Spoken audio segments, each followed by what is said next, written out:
সুস্মিতা এবং পূর্বা দুই বৌমা তাদের স্বামী এবং শাশুড়ি মায়ের সঙ্গে বাস করে। আর তারা সবাই মিলে এক বড় মহল সমান বাড়িতে থাকে। আর তারা অত্যন্ত বড়লোক হওয়ায় তাদের কাছে টাকা পয়সার কোনো অভাব নেই। তাই বড় বৌমা সুস্মিতা যখন যা চায় সেটাই পায়। এমনকি তাদের মহলের মতো শ্বশুরবাড়ির রান্নাঘর দামি দামি আসবাবপত্র এবং বাসন দিয়ে সাজানো। কিন্তু সমস্যা হয় ছোট বৌমাকে নিয়ে, কারণ সে যেহেতু গ্রাম থেকে আসে তাই সে সবসময় মাটির বাসনপত্রে রান্না করতে পছন্দ করে।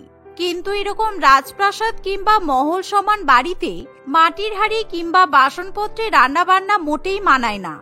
একদিন, আজকে আমার মাটন বিরিয়ানি আর চিকেন চাপ খেতে ইচ্ছে করছে, আমি বরঞ্চ প্রিয়াকে ফোন করি আর আমার বাড়িতে লাঞ্চ করার জন্য ওকে ডেকে নিই। তারপর আমার বান্ধবী আর আমি একসঙ্গে বসে লাঞ্চ করব। এই বলে সুস্মিতা তার বান্ধবী প্রিয়াকে ফোন করে। আর প্রিয়া এরকম লাঞ্চের নিমন্ত্রণ পেয়ে ভীষণ পরিমাণে খুশি হয়। আর যেহেতু সুস্মিতা অনেক বড়লোক বাড়িতে থাকে তাই তার শ্বশুর বাড়িতে সবাই নিমন্ত্রণ খেতে পছন্দ করে, যার ফলে প্রিয়া দেরি না করে সুস্মিতার শ্বশুর বাড়িতে চলে আসে। ওয়াও সুস্মিতা, তোর শ্বশুর বাড়িটা কি সুন্দর, চারিদিকে পুরো কাঁচ লাগানো, আর উপরে ঝাড়বাতিটা দেখে পুরো সিনেমার রাজাদের মহল বলে মনে হচ্ছে। আর এত বড় ডাইনিং টেবিলে বসে বিরিয়ানি খেতেও তো খুব ভালো লাগবে। আচ্ছা, আমি কিন্তু এবার তোদের রান্নাঘরটা দেখতে চাই। এই শুনে সুস্মিতা তার বান্ধবীকে রান্নাঘরে নিয়ে যায়।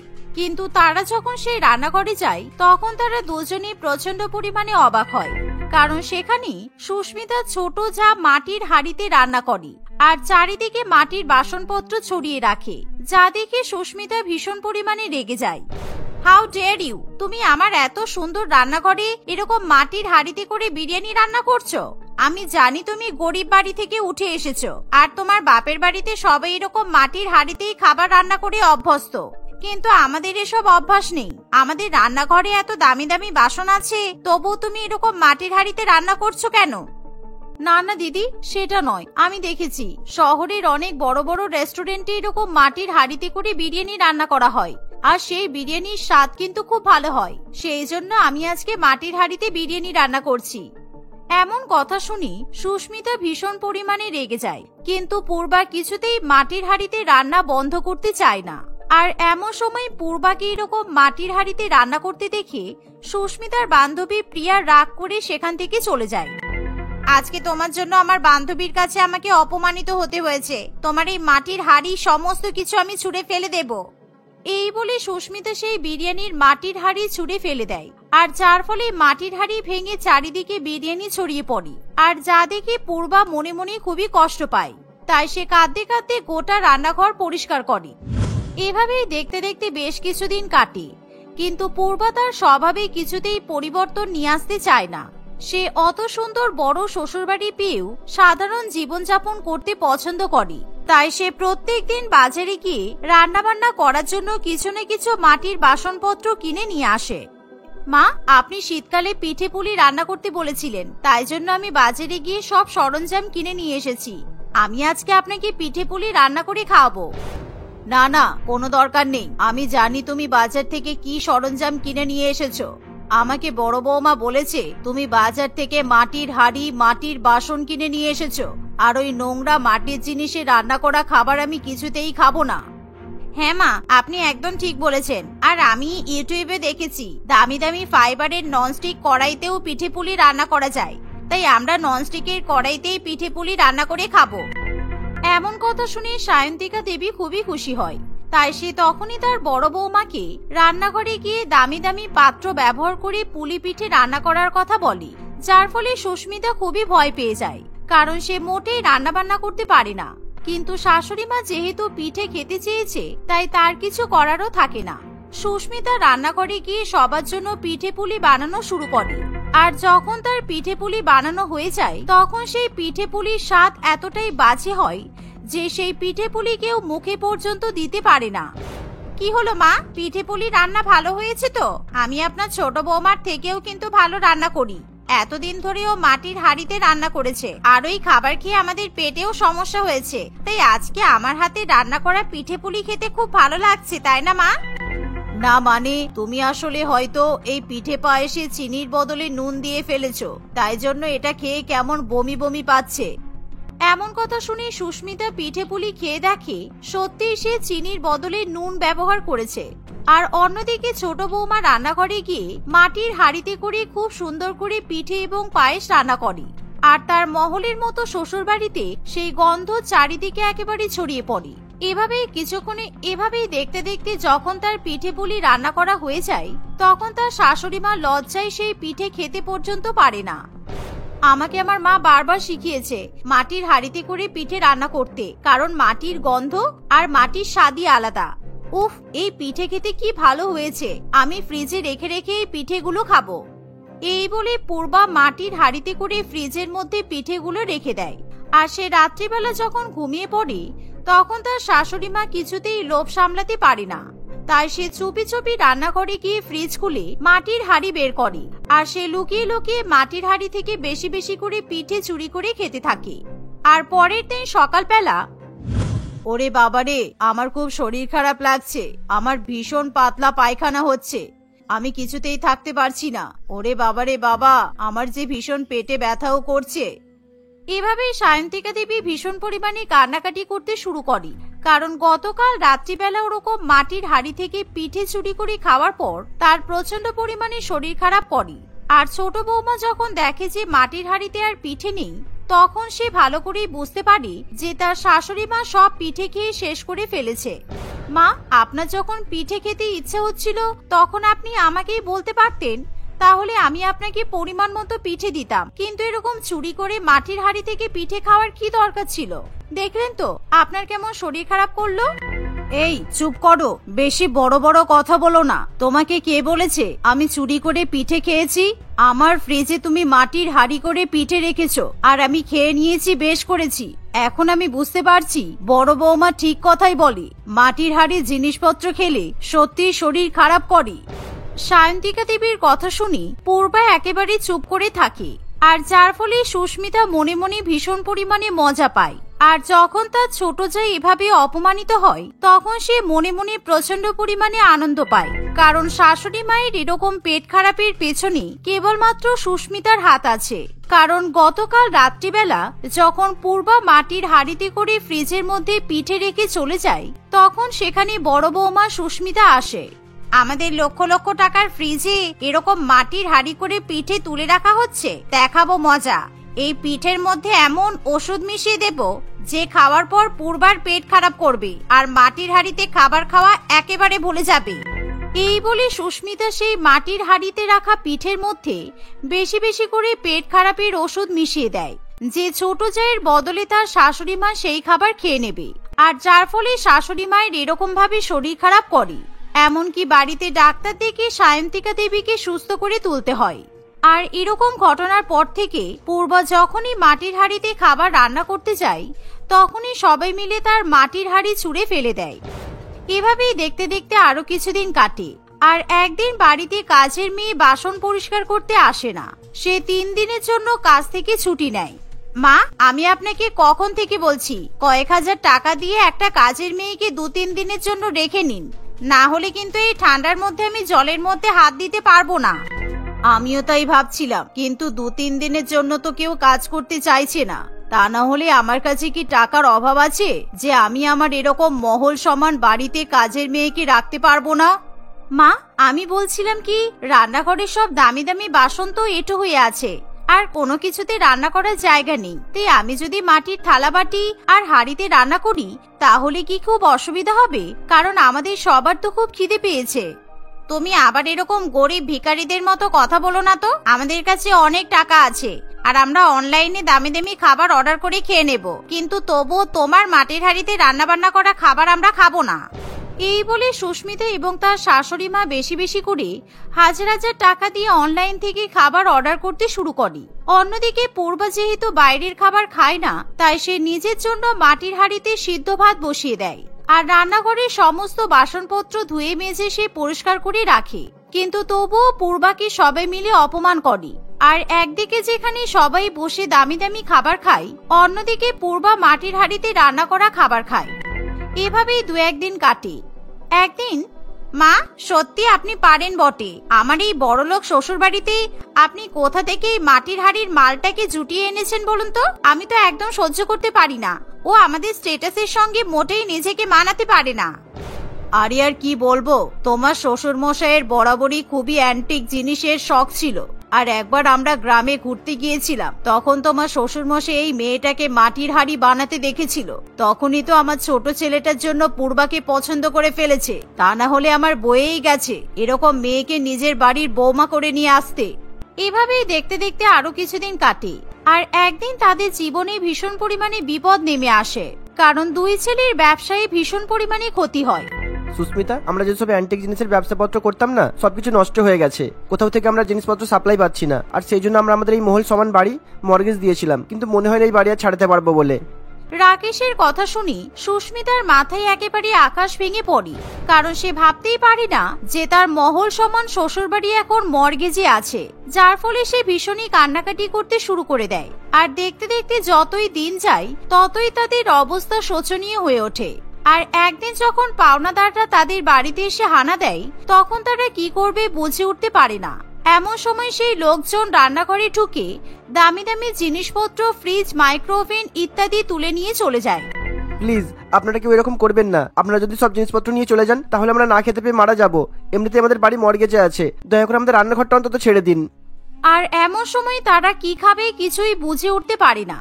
তাই এরকম পরিস্থিতিতে তাদের জীবন বাঁচায় ছোট বৌমার মাটির হাড়ি। আর পূর্বা তাই বাজার থেকে কম দামে মাটির জিনিসপত্র কিনে নিয়ে এসে তাতে চাল ডাল ফুটিয়ে রান্না করতে শুরু করে দেয়। তোমরা কেউ চিন্তা করো না, আমাদের কোনোদিনও খাওয়া দাওয়ার কোনো অভাব হবে না, আর আমরা ঠিক এরকম খারাপ সময় পেরিয়ে উঠতে পারবো। এখন তোমরা দয়া করে এই ডাল ভাত খেয়ে নাও, না হলে কিন্তু তোমাদের শরীর খারাপ করবে। ছোট বৌমার এরকম ভালো ব্যবহার দেখে তার পরিবারের চোখে জল চলে আসে, কারণ কিছুদিন আগে তারা এই মাটির হাড়িকে অনেক অপমান করে, আর এখন খিদে জ্বালায় তাদের সবাইকে মাটির হাড়ির খাবার খেতে হয়। কিন্তু এখন সেই মাটির হাড়িতে রান্না করা ডাল ভাত খেয়ে তাদের একেবারে অমৃত সমান মনে হয়। আচ্ছা, আমি তোমাদেরকে একটা কথা বলতে চাই। আসলে আমি গ্রামে অনেক মাটির হাড়ি বানিয়েছি, আর আমার বাবা শহরের অনেক বড় বড় কোম্পানিতে মাটির জিনিসপত্র বিক্রি করেছে, তাই আমি আবার মাটির জিনিসের ব্যবসা শুরু করতে চাই। এই বলে পূর্বা আবার মাটির জিনিসপত্র এবং বাসন বানাতে শুরু করে দেয়। আর ধীরে ধীরে শহরের বুকে তার ব্যবসা অনেক নামডাক অর্জন করে, কারণ শহরের লোকেরা এখন মাটির বাসনপত্রে খাওয়া দাওয়া করতে পছন্দ করে, যার ফলে ধীরে ধীরে পূর্বার পরিবারে আর্থিক উন্নতি ফিরে আসে। আর এমন সময় সুস্মিতা তার খারাপ ব্যবহারের জন্য পূর্বার কাছে হাত জোর করে ক্ষমা চায়। আর এরকম পরিস্থিতির পর থেকে পূর্বা যখন তার মহল শ্বশুরবাড়িতে মাটির হাড়িতে করে রান্না করে, তখন কেউ তাকে কোনরূপ বাধা দেয় না। এভাবেই পূর্বা তার মহল সমান শ্বশুরবাড়িতে হাসি খুশি বসবাস করতে থাকে। রচনা তার স্বামী অতনু, শাশুড়ি মা রত্না দেবী এবং এক বাচ্চা মেয়ে ছুটকিকে নিয়ে বাস করে। অতনু একটা সামান্য ইটভাটায় দিনমজুরির কাজ করে টাকা রোজগার করে নিয়ে আসে, আর সেই টাকা দিয়েই তাদের সংসার চলে। কিন্তু দেখতে দেখতে সময় ঘুরিয়ে বর্ষাকাল চলে আসে, এর ফলে ইটভাটার কাজ বন্ধ হয়ে যায়, আর অতনুর কাজও চলে যায়। ফলে অতনু অন্যান্য জায়গায় কাজ খুঁজতে শুরু করে। আর এমন সময় রচনার কম টাকায় সংসার চালাতে খুবই সমস্যা হয়। কিন্তু ছুটকি সবসময় তার মায়ের কাছে দামি দামি খাবার খাওয়ার জন্য আবদার করে। মা, আজকে স্কুলে আমার বন্ধুরা পিৎজা খাচ্ছিল জানো, সেই জন্য আমারও খুব পিৎজা খেতে ইচ্ছে করছে। আমার বন্ধুরা বলছিল বর্ষাকালে নাকি পিৎজা খেতে খুব ভালো লাগে, তুমি আমাকে পিৎজা এনে দাও না মা। এরকম করতে নেই ছুটকি, পিৎজার অনেক দাম, আর তুই তো জানিস তোর বাবার এখন কাজ নেই, সুতরাং পিৎজা কেনার মতো টাকা এখন আমার কাছে নেই। আমি দুপুরে গরম গরম খিচুড়ি করেছিলাম, তুই বরঞ্চ সেই খিচুড়ি খেয়ে নে, বর্ষাকালে খিচুড়ি খেতে ভালো লাগে। না, আমার এখন খিচুড়ি খেতে ভালো লাগছে না, আমি খিচুড়ি খাবো না। তুমি যদি আজকে আমাকে পিৎজা বানিয়ে না দাও তাহলে কিন্তু আমি না খেয়ে ঘুমিয়ে পড়বো। আমার আজকে ভীষণ পিৎজা খেতে ইচ্ছে করছে। নিজের মেয়ের চোখে এরকম জল দেখে রচনার ভীষণ খারাপ লাগে। আর অতনু রাত্রিবেলা বাড়িতে ফিরে এলে তাকে রচনা তার মেয়ের জন্য পিৎজা নিয়ে আসতে বলে, কিন্তু অতনুর কাছে টাকা থাকে না। অন্যদিকে ছুটকি তার বাবা মায়ের উপর রাগ করে ঘুমিয়ে পড়ে। আজকে একটা কাজ খুঁজতে গিয়েছিলাম, কাজটা হতেও পারে আবার নাও হতে পারে, কিন্তু এখন আমার কাছে পিৎজা কেনার মতো তো অত টাকা নেই, বিশ্বাস করো। আর বাইরে যা বৃষ্টি পড়ছে তাতে কোনো দোকানও খোলা নেই, তা না হলে ঠিকই আমি পাড়ার মোড়ের দোকান থেকে ধার করে হলেও মেয়ের জন্য পিৎজা নিয়ে আসতাম। ইস, মেয়েটা সারাদিন না খাওয়া আর রাত্রিবেলাতেও না খেয়ে ঘুমিয়ে পড়লো, আমার আর ভালো লাগে না। আমি বরং একটা কথা বলি, তুমি দুপুরবেলা যাদের বাড়িতে কাজ খুঁজতে গিয়েছিলে না, তারা আজকে বর্ষার মধ্যে গরম গরম ইলিশ মাছ ভাজা খাচ্ছিল আর সাথে মটনও। আমি বসেছিলাম বলে আমাকেও খেতে দিয়েছিল, কিন্তু তোমাদের না দিয়ে আমি কি করে খাবো বলো? সেই জন্য আমি ব্যাগে করে খাবার নিয়ে এসেছি। তুমি বরং এক কাজ করো, এই সব দিয়ে যদি পিৎজা বানিয়ে দিতে পারো মেয়েকে, তাহলে বানিয়ে দাও। অতনুর কথা শুনে রচনা ভীষণ খুশি হয় আর অতনু তাকে ইলিশ মাছের বাটি এবং মটনের বাটি দিয়ে দেয়। রচনা সেই মুহূর্তে বাসি রুটির মধ্যে মটন দিয়ে, পেঁয়াজ দিয়ে এবং ইলিশ মাছ কুচি কুচি করে দিয়ে গরম গরম পিৎজা তৈরি করে আর তার মধ্যে ভালো করে টমেটো সস ছড়িয়ে দেয়। এরকম পিৎজার গন্ধে আর বাইরে জোরে জোরে বৃষ্টির আওয়াজে ছুটকির ঘুম ভেঙে যায়। এই দেখ ছুটকি, তোর জন্য আমি মটন দিয়ে আর ইলিশ মাছ দিয়ে পিৎজা বানিয়েছি। এরকম পিৎজা আগে কখনো খেয়েছিস? এটা হলো সব থেকে দামি পিৎজা, কারণ এরকম ইলিশ মাছ আর মটন দিয়ে পিৎজা তুই কোথাও পাবি না। তাড়াতাড়ি খেয়ে নে। সত্যি মা, তুমি একদম ঠিক বলেছো। এই পিৎজা দেখে আমার তো জিভে জল চলে এসেছে। বৃষ্টির মধ্যে মটন আর ইলিশ মাছ খেতে তো দারুণ লাগে। এই বলে ছুটকি সেই মাছ এবং মাংস দেওয়া পিৎজা খেয়ে নেয়। এভাবেই বর্ষার মধ্যে কিছুদিন তারা টাকা ধার করে খাবার খেয়ে দিন কাটায়। কিন্তু কিছুদিন পর থেকে বৃষ্টির পরিমাণ যতই বাড়তে থাকে, তাদের রান্নাঘরে রেশনও শেষ হয়ে আসে আর তাদের বাড়ি থেকে রেশনের দোকান অনেক দূরে ছিল। আর একদিন অতনুর কাছে ভালো ছাতা না থাকায় সেই রেশনের দোকানে দেরি করে পৌঁছায়। এর ফলে সব রেশন শেষ হয়ে যায়। কিন্তু ছুটকি তখনও তার মায়ের কাছে বড় লোকেদের মতো বিভিন্ন রকম খাবার খাওয়ার জন্য আবদার করে। ছুটকি, এবার কিন্তু বাড়াবাড়ি হয়ে যাচ্ছে। তুই সেদিনকে বৃষ্টির মধ্যে আমার কাছে পিৎজা খাওয়ার জন্য আবদার করেছিলিস। আমি আর তোর বাবা যে করেই হোক তোকে পিৎজা খাইয়েছি, কিন্তু তোকে এখন এগ চিকেন চাউমিন আমি কিভাবে খাওয়াবো? আমাদের কাছে টাকা নেই মা। এখন তো এই বৃষ্টির মধ্যে তোর বাবা ঘরে রেশন পর্যন্ত নিয়ে আসতে পারছি না। ছুটকি তার মায়ের কথা শুনতে চায় না। সে বিভিন্ন রকম দামি দামি খাবার খাওয়ার জন্য বায়না করতে থাকে, কিন্তু এবার আর তার বাবা মা তাকে দামি খাবার খাওয়াতে পারে না। দেখতে দেখতে এভাবেই কিছুদিন কাটে। একদিন, রত্না, তোমরা কোথায় গেলে? এদিকে আসো, এই দেখো আমি কি নিয়ে এসেছি। বাড়ির মালিক শ্যামল বাবুর গলা শুনে রত্না দেবী এবং রচনা বাইরে বেরিয়ে আসে। তারা দেখে যে শ্যামল বাবুর হাতে অনেকগুলো কাগজের ঠোঙা আছে আর তাতে গরম গরম চিকেন পকোড়া, পেঁয়াজি, চপ, এগ চিকেন চাউমিন ইত্যাদি আছে। এত গরম গরম দামি দামি খাবার দেখে তারা ভীষণ পরিমাণে খুশি হয়। আজকে এই বৃষ্টির মধ্যে আমার বউয়েরা রান্না করতে ইচ্ছে করছিল না, তাই আমার কাছে ওরা চপ, চিকেন পকোড়া, চাউমিন খাওয়ার আবদার করেছিল। আমিও তাই অফিস থেকে ফেরার সময় দোকান থেকে নিয়ে এসেছি। সেদিন যখন ছুটকি তোমাদের কাছে চিকেন চাউমিন খাওয়ার জন্য আবদার করছিল, তখন আমার অনেক খারাপ লাগছিল, তাই আমি ওর জন্য এত কিছু খাবার নিয়ে এসেছি। কিন্তু এসবের কি দরকার ছিল? এখন যদি ছুটকির প্রত্যেকদিন এরকম দামি দামি খাবার খেয়ে অভ্যাস হয়ে যায়, তাহলে কিন্তু খুব অসুবিধা হবে। কারণ আজকে না হয় আপনি কিনে দিচ্ছেন, কিন্তু কালকে আবার কে দেবে বলুন? কালকের কথা কালকে ভাবা যাবে। এখন বৃষ্টির মধ্যে অতনু ভালো কাজ খুঁজে পাচ্ছে না, তার উপর আবার রেশনও আনতে পারছে না। সুতরাং তোমাদের পরিবারের দুর্দশা আমি বুঝতে পারছি, তাই এখন ছুটকিকে এগুলো খাইয়ে দাও আর তোমরাও অল্প অল্প খেয়ে নিও। এই বলে শ্যামল বাবু দামি দামি খাবার রচনার হাতে ধরিয়ে দিয়ে সেখান থেকে চলে যায়। আর এত ভালো ভালো খাবারের গন্ধ পেয়ে ছুটকি সেখানে দৌড়ে আসে। আর তখনই রচনা তার মেয়েকে এই বৃষ্টির মধ্যে গরম গরম চপ, সিঙ্গারা, পকোড়া, চাউমিন ইত্যাদি খেতে দেয়। এর ফলে ছুটকি মনের আনন্দে সব খাবার খেয়ে নেয়। কিন্তু তারপরও রচনার মন থেকে দুশ্চিন্তা যায় না, কারণ তাদের রান্নাঘর একেবারে ফাঁকা হয়ে পড়ে থাকে আর দিনে দিনে বৃষ্টির পরিমাণও বাড়তে থাকে। এভাবেই কিছুদিন কাটে আর অতনু এরই মধ্যে একটা ভালো কাজ পেয়ে যায়। কিন্তু সেই কাজের মাসিক মাহিনা খুবই কম ছিল, ফলে তাদের পরিস্থিতি একই রকমের থেকে যায়। আর একদিন শহর জুড়ে ভয়াবহ বৃষ্টি শুরু হয়। সেই সময়, উফ মা, আজকে কি বৃষ্টি হচ্ছে! আর আমি সবেমাত্র প্লেন থেকে নামলাম। আমি এখন কিভাবে ট্যাক্সি করে বাড়িতে পৌঁছাবো? চারিদিকে গাড়ি ঘোড়া তো কিছুই নেই। আমার ভীষণ ভয় লাগছে মা। আর রাত্রিবেলা তো রাস্তাঘাট পুরো ফাঁকা হয়ে আছে। একদম চিন্তা করিস না, এয়ারপোর্টের বাইরে বেরিয়ে দেখ, ওখানে অনেক ট্যাক্সি দাঁড়িয়ে থাকে। তুই নিশ্চিন্তে বাড়িতে আসতে পারবি। আর তা না হলে আশেপাশে কোনো হোটেল নিয়ে থেকে যা। কালকে সকালবেলা বৃষ্টি কমলে বাড়িতে আসবি। ঠিক আছে মা, দেখছি কি করা যায়। রাখো তাহলে, আমি বৃষ্টিতে পুরো ভিজে যাচ্ছি। এই বলে শ্যামলী ফোন রেখে দেয়। শ্যামলী ছিল রচনার ছোটবেলার বন্ধু, আর সে বহু বছর পর অন্য দেশ থেকে নিজেদের দেশে ফিরে এসেছে। আর যেদিন সে নিজেদের শহরে ফিরে আসে সেই দিন শহরে প্রচন্ড পরিমাণে বৃষ্টি হওয়ায় সে কিছুতেই বাড়ি ফিরতে পারে না। তাই সে বুঝে উঠতে পারে না এখন সে কোথায় থাকবে, কারণ বৃষ্টির জন্য আগে থেকেই সমস্ত হোটেলের রুম বুক হয়ে থাকে। এবার আমি কি করব? কোথাও তো থাকার জন্য হোটেলও পাচ্ছি না আমি। আমার ভীষণ খিদেও পেয়ে গেছে। আগে একটা রেস্টুরেন্ট খুঁজে খাওয়া দাওয়া করি, তারপর দেখা যাবে কি করা যায়। আর এই বৃষ্টিতে আমি তো একেবারে ভিজেই গেছি, আমার আর ভালো লাগছে না। এই বলে শ্যামলী যখন এয়ারপোর্টের আশেপাশে বৃষ্টির মধ্যে থাকার জন্য হোটেল খোঁজে, সেই সময় সে তার ছোটবেলার বান্ধবী রচনাকে দেখতে পায়। আর সে দেখে যে রচনা তার স্বামীর সঙ্গে বিভিন্ন রেস্টুরেন্টে ঘুরছে। দাদা, আপনি তো এখন এই বিরিয়ানি ফেলেই দিচ্ছেন, আর যা বৃষ্টি পড়ছে এতে কেউ এখন আর বিরিয়ানি খেতে আসবে না। আপনি দয়া করে এই বিরিয়ানি প্যাক করে আমাকে দিয়ে দিন না। আমার মেয়েটা অনেকদিন ধরে ভালো কিছু খাবার খায়নি। যা বের ওখান থেকে। তুই আমার কাছ থেকে ফ্রিতে বিরিয়ানি চাল আর আলু চাইছিস? তো লজ্জা করছে না? পকেটে টাকা নেই, আলু বিরিয়ানি খাওয়ার ইচ্ছে করছে। তুই জানিস এই বিরিয়ানির চাল আর আলু রান্না করতে আমার কত টাকা খরচা হয়? বৃষ্টির মধ্যে বেশি মাথা গরম করিস না। এই বেঁচে থাকা বিরিয়ানি আমি ফেলে দেবো, তবু তোকে দেবো না, বুঝেছিস?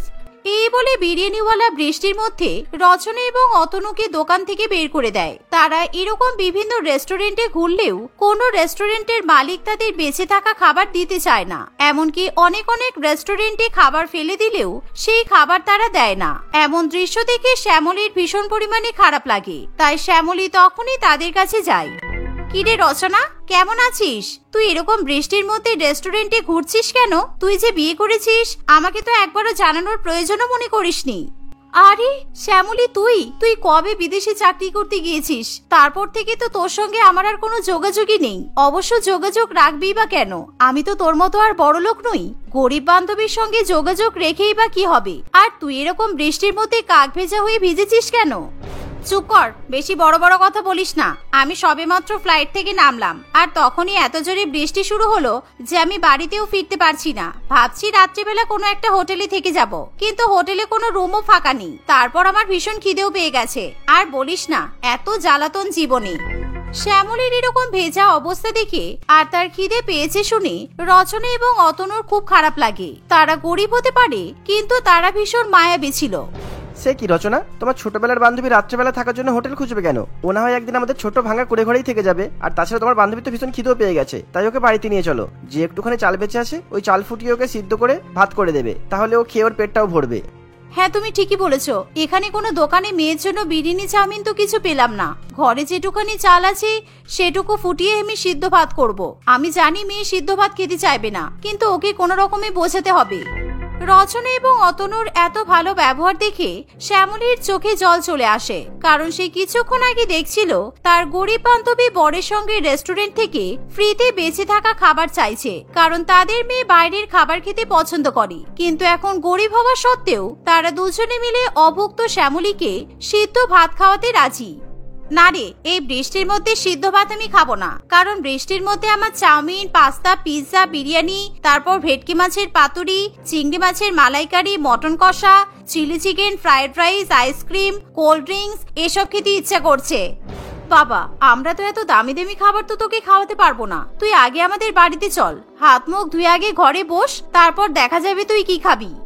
শ্যামলী রচনার কোনো কথাই শুনতে চায় না। সে রচনা এবং অতনুকে নিয়ে শহরের একটা বড় রেস্টুরেন্টে ঢুকে পড়ে। আর বৃষ্টির মধ্যে সেই রেস্টুরেন্ট বন্ধ করার সময় হয়ে এসেছিল, কিন্তু শ্যামলী বেশি টাকা দিয়ে সেই রেস্টুরেন্টে শেফকে দামি দামি খাবার রান্না করতে বলে। সেই রান্নার মধ্যে বিরিয়ানি, চাউমিন, রোল, পাস্তা, ভেটকি মাছ, ইলিশ মাছ সবকিছুই থাকে।